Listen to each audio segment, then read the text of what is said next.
I couldn't move, I couldn't breathe. Wang Yibo finally opens up about the collapse. The interview began at midnight in a studio room bathed in dim lights, a single spotlight above the chair where Wang Yibo sat today. Months after the night that broke the nation, Yibo placed his hand over his chest and spoke in a voice softer than the space between heartbeats. I couldn't move, he said, scanning the cameras. I couldn't breathe. And it wasn't just physical. It was like the air was made of memory. Until now, Yibo had been silent. News outlets recounted the medical timeline: fatigue, fainting, hospital, recovery. But as he began to speak, everything changed. When he collapsed, he was filming the final episode of Glass Wings.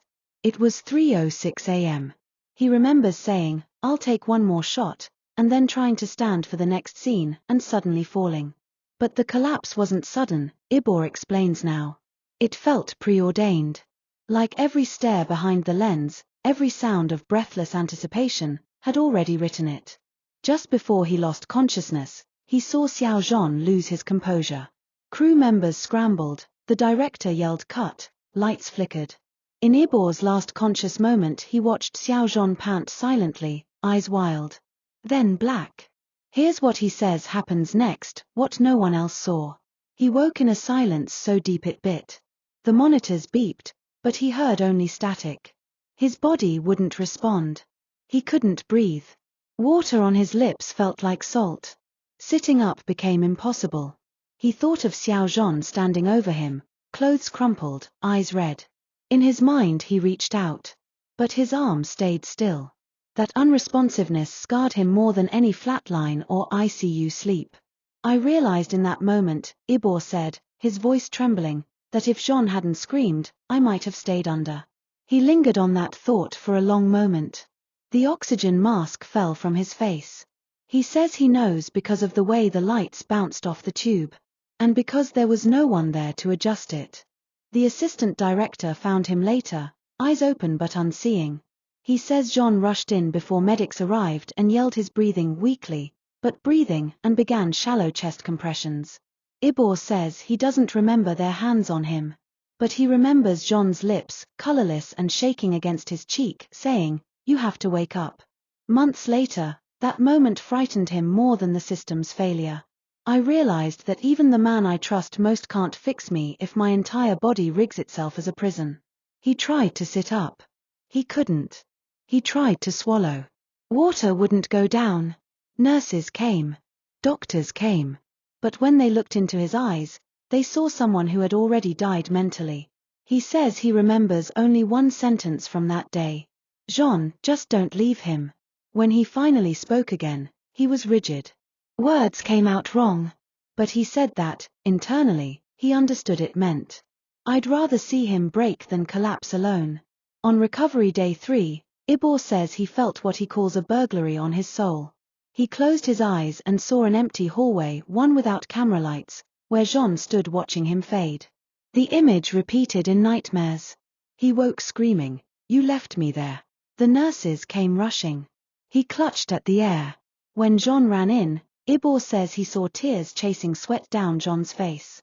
Zhan's voice was hoarse. And when Yibo tried to speak Zhan's name, no sound came from his throat. But Zhan heard. He slept for nearly 2 days after that.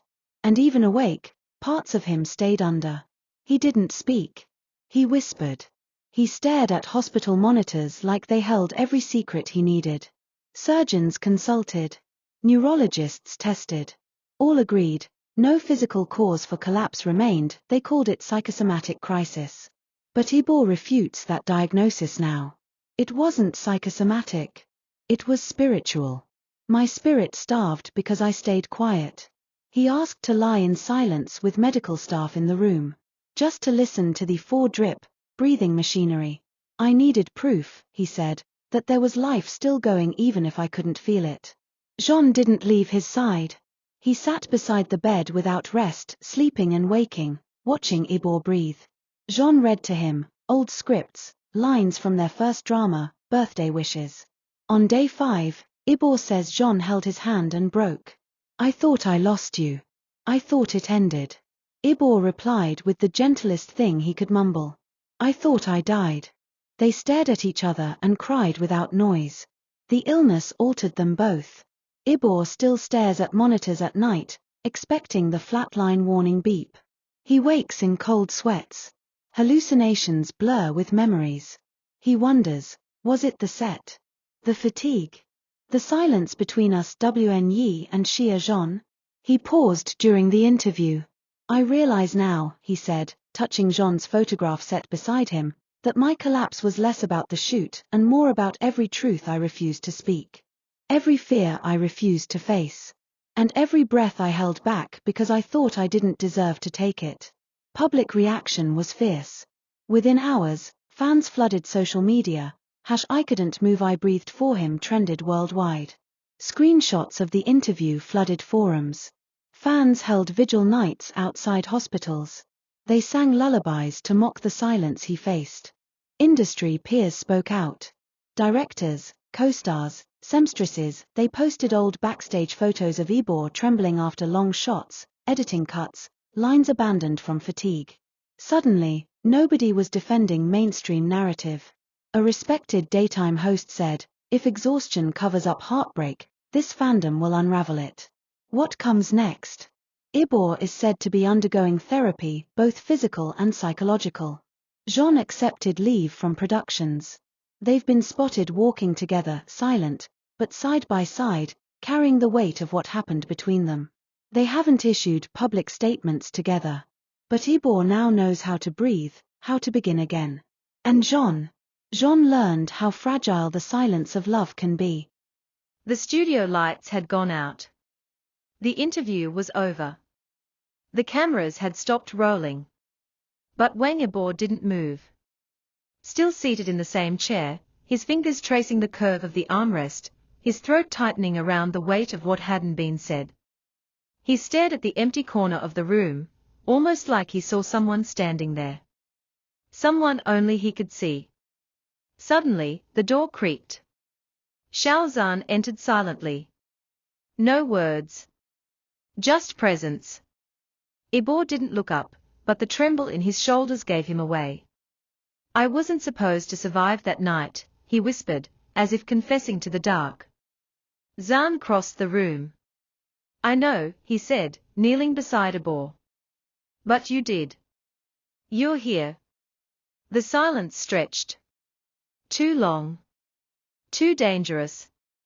Yibo finally turned, tears clinging to his lashes, a breath too fragile to hold.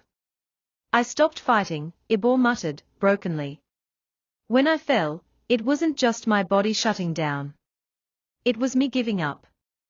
Zhan's expression cracked like porcelain. I saw you fall, he said. And I've never felt that helpless. I screamed for help, but it didn't sound like my voice. He took Yibo's hand in both of his. Flashback, night of the collapse. Rain had started falling just minutes after Yibo was rushed into the ambulance. Inside, paramedics shouted orders, but it was Zhan who refused to let go of Yibo's hand. His palm was soaked with sweat and rain and Yibo's limp warmth. He's not responding. Try another dose, now. Zhan leaned in close, forehead resting against Yibo's temple. His voice cracked into a whisper. Please, please don't go.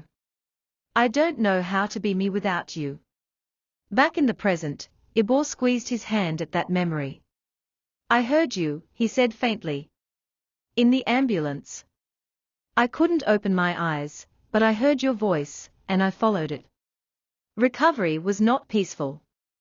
There were nights when Yibo woke up clawing at his chest, gasping for air like the collapse was happening all over again. One time, a nurse found him curled up in the corner of his hospital bed, sobbing, whispering. Don't bury me yet. I'm still here. Zhan had rushed in and wrapped him in his arms, repeating over and over. You're safe. You're safe. You're not alone. It wasn't just his lungs or his muscles that needed healing, it was everything inside. 6 days after discharge. Yibo hadn't left his room. The blinds remained closed. His phone was turned off. He ignored his team, his manager, the press. Only Zan was allowed in. That morning, Zan entered with something in his hands, a small, dusty cassette recorder from years ago. On it were their old voice notes from rehearsals. He pressed play. "Hey, idiot, don't forget your cue." "I didn't, you just said it weird." Laughter. "Say it again, but this time like you mean it." Yibo stared. Then cracked the faintest smile. A flicker of something alive. "Why are you doing this?" he asked. Zan paused. "Because I need you to remember the sound of who you used to be, before all the pressure, before all the fear." Later that night, Yibo finally opened the blinds. And for the first time, he saw the stars. He turned to Zan, who stood leaning against the wall, arms crossed, eyes filled with every word they still hadn't said. "I didn't want to wake up," Yibo said, voice shaking. "There were days in that hospital when I prayed the machines would stop. That way I wouldn't have to feel the weight of failing everyone, especially you." Zan didn't speak. He crossed the room and pulled Yibo into a tight, raw, wordless hug. "Don't ever say that again," he choked. "You waking up was the only thing that saved me." The next morning, Yibo wrote something. On a plain sheet of paper, no headline, no signature. Just 13 simple words. "If I could collapse again to make you stay, I would do it." He left it folded on the windowsill. Zan found it hours later. That night, he didn't go home. In the weeks that followed, the outside world began spinning again, interviews, photo shoots, speculations. But Yibo refused them all. He wasn't ready to smile for a camera yet. Not when he hadn't even smiled for himself. Instead, he sat in quiet places. Park benches. Empty rehearsal rooms. Studio corners. And Zan was always nearby. Quiet. Patient. Present. Yibo began humming again. Then singing softly. Then dancing slowly, one foot in front of the other like he was learning it for the first time. Zan would sit in the background, pretending not to watch, eyes silently glistening.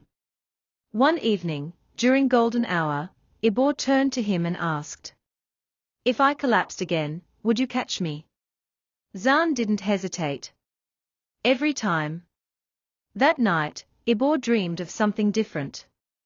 Not hospitals or sirens. Not the silence. He dreamed of a stage flooded in warm light. And he was standing, strong, breathing, smiling.